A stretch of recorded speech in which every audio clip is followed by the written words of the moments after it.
अगर आपकी भी बॉडी पे बहुत ही ज्यादा टैनिंग है ना, तो एक बार ये वाला DIY ट्राई कर लो एंड सच में ये बहुत ही ज्यादा इफेक्टिव है।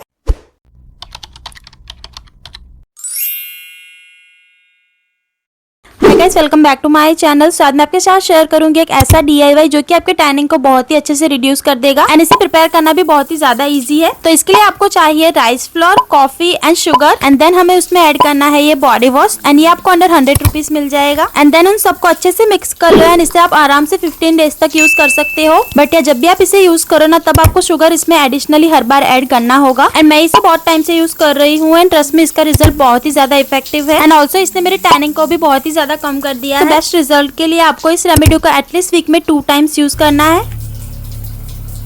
एंड या बॉडी वॉश का लिंक आपको डिस्क्रिप्शन में मिल जाएगा। So that's it is for today's video guys. I hope आपके लिए वीडियो हेल्पफुल रहा होगा। अच्छा लगा हो तो please like, share and subscribe to my channel. I will see you guys in my next one. Till then bye guys.